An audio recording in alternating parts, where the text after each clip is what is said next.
Hey guys, welcome back to today's video. Today is Friday, September 3rd, 2021. I didn't even realize it was September. I forgot that for a brief second. I was wondering why I wasn't saying August. But in today's video, we're actually going to be taking a look at the United States Senate elections in 2022 and how much they've actually changed from my most recent projection back on August 7th, 2021, right during the time period in which Afghanistan was becoming a major issue across America, in which at this period of time, Joe Biden's approval rating was actually in the positive.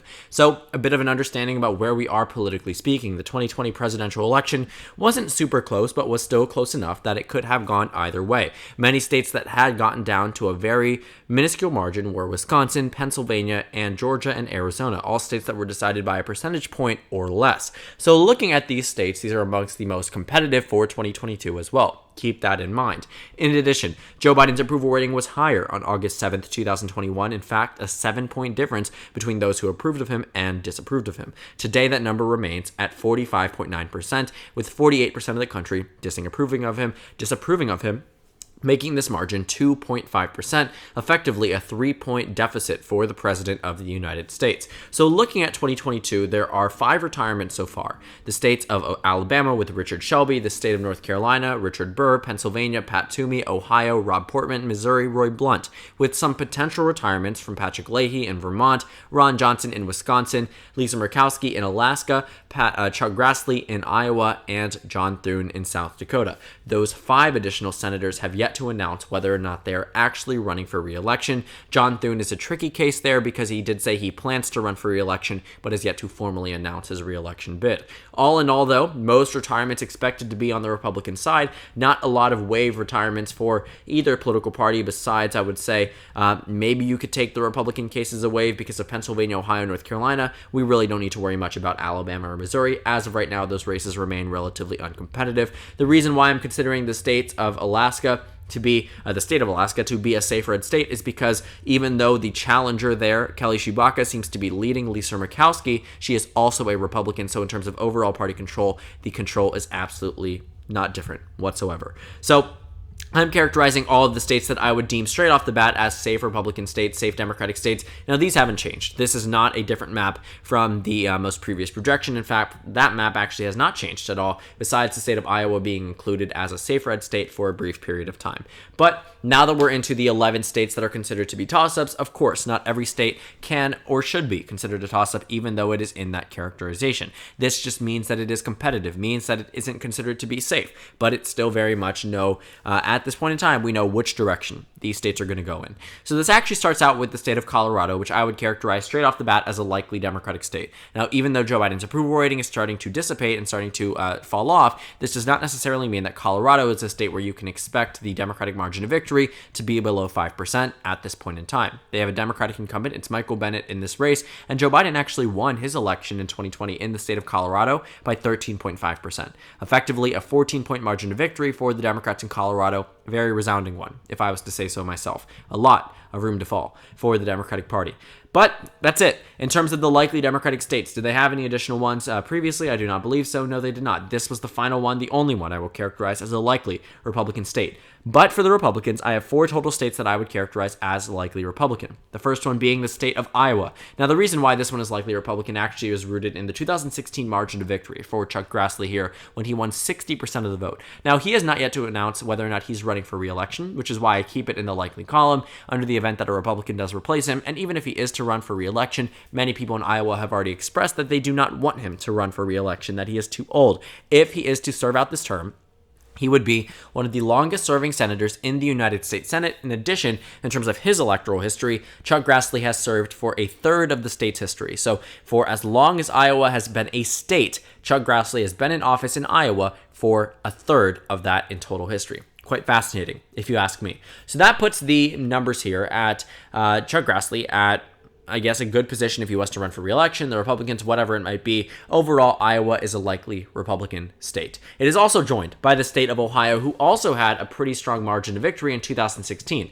But this incumbent, Rob Portman, has already announced that he is going to be retiring. He cites heavy partisanship, heavy arguments and polarization across the country. He says that makes it impossible to get things done in Congress. And in a sense, he's right, but it's not as if 99 other senators don't have to deal with it as well. But he is saying that he is going to retire from the United States Senate and puts the Republican Party in a tricky position because now they are figuring out who they are going to nominate. It seems that Josh Mandel, the more Trump wing, more conservative wing potential nominee for the GOP, is taking the lead right now, but we really can't say definitively who is going to win the Republican primary. Tim Ryan, who ran for president in 2020, served as a high-ranking official in the House of Representatives, is still in the House of Representatives, is running for Senate in 2022 as a Democrat. He seems to be the very clear frontrunner for that race. The next state that I'm going to characterize as likely Republican is the state of Florida. Now, this one is interesting. Marco Rubio is in a very powerful position. He wins over a considerable portion of the population when it comes down to individual,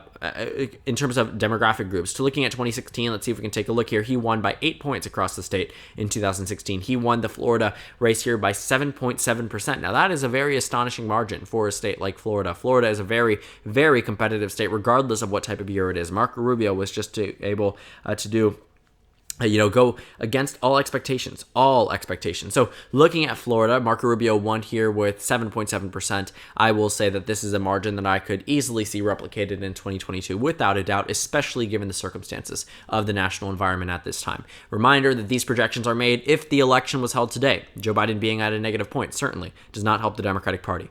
Moving on, the next state that I will characterize as a likely Republican state is the state of North Carolina. Now, previously speaking, North Carolina has actually been okay for the Democratic Party.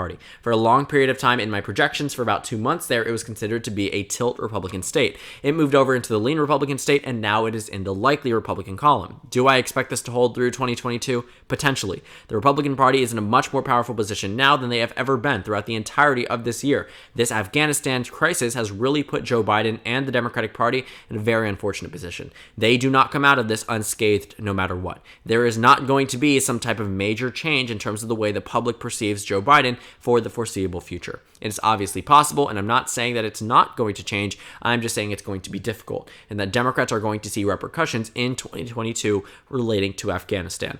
Obviously, it might not be enough to say that they won't be able to come back and win a state such as North Carolina. That is possible. It is absolutely possible. There is a long time to go. But to deny the fact that Afghanistan will be mentioned entirely in 2022 is to completely ignore the reality of American politics. Because I can tell you now, the Democratic Party used the type of comments that Donald Trump made about New Hampshire being a drug-infested den from 2017 in the 2020 election. Comments that Donald Trump made in 2005 were utilized yet again in 2020. The comments that are made by politicians, the positions that they take, the things that they do. Hillary Clinton's vote on, the Iraq War. That was something that was, not the vote, the supporting of the Iraq War or not was actually, yes, the vote. But, all in all, you see votes, positions, whatever it might be, the way that people stand on certain things will be brought back up. And this absolutely will be an issue in 2022. But to say it'll be the most important one, no, that is not right. But it will still be mentioned, which I cannot take away from this, video and tell you guys that it's not going to be taken that seriously. But, of course, more important things I will say will come to the American public. Obviously, in 2019, nobody would have said the pandemic would have been the forefront of the 2020 election. So, not trying to say that there will be a pandemic, hopefully not, but I do think that there will be things that America will view as more important than Afghanistan or the pandemic right now or something else will be important for 2022. But moving on, looking at these remaining 6 states, what do we have here? We have Wisconsin, Pennsylvania, New Hampshire, Georgia, Arizona, Nevada. One thing that they all have in common is that these are not weird swing states. In the 2020 Senate elections, if you want to take a look here, let me go ahead and load it up for you. You can actually see here that some of these states really were interesting, to say the least. Maine was a close race for the Democratic Party, and yet Republicans still won there. Joe Biden won across the state of Maine by around a similar margin as Susan Collins did over Sarah Gideon. You also take a look. Democrats vied for states such as South Carolina and Kansas, states that otherwise wouldn't be contested. Montana, Alaska, these are states that otherwise, again, would not be contested, but were by the Democratic Party. Quite interesting to see. Looking at 2016, though, looking at the same competitive races from 2016, it's pretty much the standard races. There are no types of weird elections. In 2018, the close races were Indiana. They were Missouri. It was Montana, North Dakota.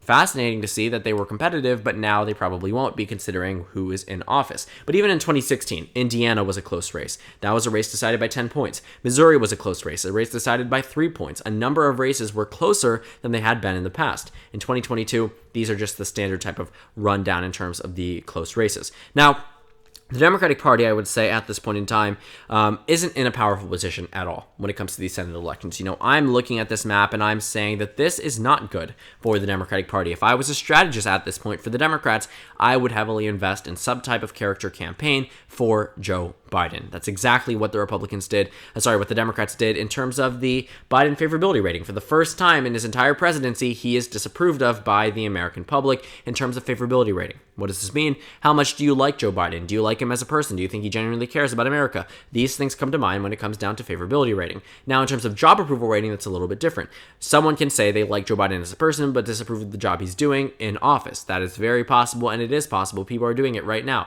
So looking at the favorability rating, it is better for Joe Biden, but back in the 2020 presidential election, it was in the negative for a long period of time, and then the Democratic National Convention actually occurred. That was a character-building campaign for the Democratic Party. They used it to make Joe Biden viewed as a family man, someone who is more close-knit with the American public, more tied closely to the public than he had been in the past, and that was a good thing. It helped him in the election, and he ended up winning Election Day with an 8-point plus in terms of the overall favorability rating nationwide. So, 6 toss-up races. Joe Biden, the Democrats, in a worse position than they had been in the past. If you're looking at the LTE projection from August, this is not how it's going to go at this point in time. The first state that I'm going to characterize as the state for the Democratic Party is a state that I have had a lot of difficulty in terms of the way that I want to characterize it. It's the state of Arizona, in which I will characterize as a tilt Democratic state. Now, Mark Kelly won in 2020 with a pretty good margin. He won by 2.4% across the state, or 2.8%, somewhere around there,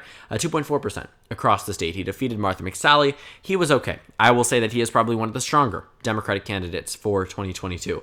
But the only reason why I think that this race will be, the only reason why I think this race will be a tilt Democratic state, again, Mark Kelly, strong candidate, leads all the Republicans in terms of polling data by very large margins, but you have to understand that by the time people actually hit the ballot, and if election day was held today, a lot of those undecideds would split towards the GOP, mainly because many of them don't even recognize the names. Some people will not choose to vote for someone in a poll if they don't know who it is, but by the time the ballot box comes around, they will absolutely do so if it is a member of their party. And that's what I think would happen in the state of Arizona. So with the Democrats right now in the state of Arizona, Mark Kelly is absolutely a good candidate, and the GOP really is struggling to field the best one, but that's the only reason why I would consider it to be Arizona a tilt Democratic state, because otherwise it would move with the rest of the nation and shift towards the Republican Party. Absolutely. So let's continue on. 48 Republicans, 47 Democrats. For the Republican Party, they will actually, I believe, hold on to the state of Wisconsin. I think this is a state that I'm comfortable now characterizing as a lean Republican state. In addition, I will bring over the state of Pennsylvania, effectively putting the Republicans at 50 Senate seats, keeping them where they were prior to the 2022 midterm elections. Already, this reverses progress that the Democratic Party already assumed was won. This would prevent the Democrats from blocking Joe Manchin and Kyrsten Sinema through having their own senators. Right now, this would put Joe Manchin and Kyrsten Sinema in a powerful position, and I'm sure they'd be not necessarily happy per se, but for their own personal benefit, maybe happy about these results because it puts them in a very good position. But Wisconsin, Pennsylvania, states that were very close in the presidential election. Let's go ahead and take a look here. Wisconsin decided by 0.6%. Pennsylvania decided by 1.2%. These races were exceptionally close. Wisconsin and Pennsylvania are states that can go back to the Republican Party and likely would, considering the circumstances for Joe Biden at this point in time. Joe Biden only narrowly won Wisconsin and Pennsylvania when his approval rating was +7. Now he's in the negative, and his job approval rating is even worse. It's doubly in the negative relative to the favorability rating here. So looking at the Republican 50, Democrats 47, the Democratic Party is certainly not in a very good position. So, moving on to the next state that I will characterize. This state will also be characterized, get this, for the Republican Party. This is the first time in the entirety of all of my projections that I am projecting a Republican majority following the 2022 midterm elections. This is also because this is the worst position for the Democratic Party they have seen in a very long time. This comes as a result of me characterizing the state of New Hampshire as a tilt Republican state. I don't know why I put it as lean. I meant to say tilt Republican state. I think Chris Sununu will be in a good position entering into this election if he is to run, and a standard type of Republican would also, I think, do well. New Hampshire is a state that does go back and forth. It is a swing state. Joe Biden did win it by 7%, But also, I mean, Democrats had a very similar margin in 2012, and it got down to be exceptionally close. If anything, this race should be considered to be a lean Republican state. For right now, I'm considering it to be tilt, just because Maggie Hassan is going to be in an okay position because Chris Sununu has yet to formally announce his bid. But once Chris Sununu runs, expect a change in terms of characterization in the state of New Hampshire. The next state I'm going to characterize is the state of Nevada. Now, Nevada, I think, will narrowly stay with the Democratic Party. If I was a Democrat in Nevada, I would say that throw out the field team right now. Go out there and get out to vote. Make sure they're knocking on doors because everything matters in this state. Nevada is a state where the Democratic Party has had okay history in the past, absolutely, but they cannot take anything for granted. And as it stands right now, do I think the Democrats will win in Nevada? I do, but not nearly by the same amount as they would have a month ago, or 2 months ago, 3 months ago, 4 months ago. No matter what situation the Democratic Party is in, they will still have that upper hand in Nevada in most cases, even the one right now, but still, the GOP absolutely can make inroads. Being within a percentage point does not put them in a powerful position at all. I think that this is just going to, eventually flip over to the GOP if this trend continues. If Joe Biden is disapproved of by a considerably higher amount by the next projection, do expect Nevada to move over into the Republican column. Because as it stands right now, the GOP is doing better than the Democratic Party in terms of national polls, in terms of the way that the approval rating is going, in terms of the way that the American public views the direction of this nation. All of this is starting to show early signs of a repeat of either 2010, 2012, 2014. And I say 2012 when it comes down to the House elections, not necessarily the Senate elections. Wanted to clarify that really quickly. But the final toss-up race that I am going to characterize is the state of Georgia. Now, some of you guys might disagree with this, and I actually was confused about this for quite some time. I was pondering about this individual race. While Herschel Walker is certainly not the best GOP nominee that the Georgia Republican Party could put up, I think that it is very possible that he could win that Senate race given the circumstances of today. Herschel Walker isn't the most electable. I think Doug Collins would do better than him, but Doug Collins has already said he's not going to run. A standard type of Republican could do better than Herschel Walker. But again, given the circumstances of our national environment, I am going to characterize the state of Georgia as a lean Republican state. Now, this finalizes my map, and I know some of you guys are going to be upset with this. Some of you guys might fully agree.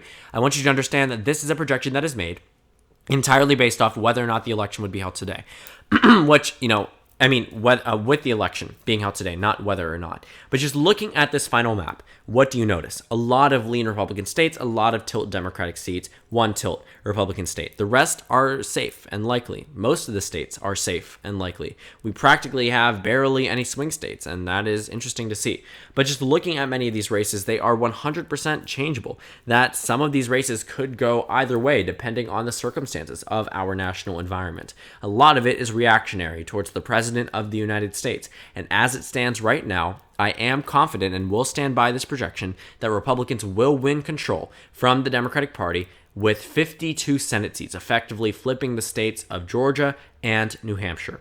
This gives them victories in Pennsylvania, Wisconsin, Iowa, Ohio, North Carolina, Florida. Democrats are able to narrowly hold on to Nevada and Arizona, but this certainly is not a very good result for the Democratic Party. So for the first time for a long time, we have seen for months now, from December of 2020 through August of 2021, I have yet to say the Republican Party will win the majority in 2022. And as it stands today, come January 2023, we could see, and probably will see, if these standards continue, Senate Majority Leader Mitch McConnell. And that, if it doesn't scare Democrats, absolutely should, because this is a map that I'm sure that they are very, not necessarily shocked to see, but very surprised to see, and they should be expecting the map to only get worse from here if Joe Biden's numbers continue to dissipate. So thank you guys so much for watching this video. Make sure to comment down suggestions below. Subscribe on the left if you haven't already, and check out the Instagram and Twitter. At the bottom left of the screen, there's also a Discord server for you to go ahead and join. On the screen, there's a video you can watch, and then a playlist for my 2022 Senate election analysis videos. Again, thank you guys so much for watching, and I will see you all tomorrow.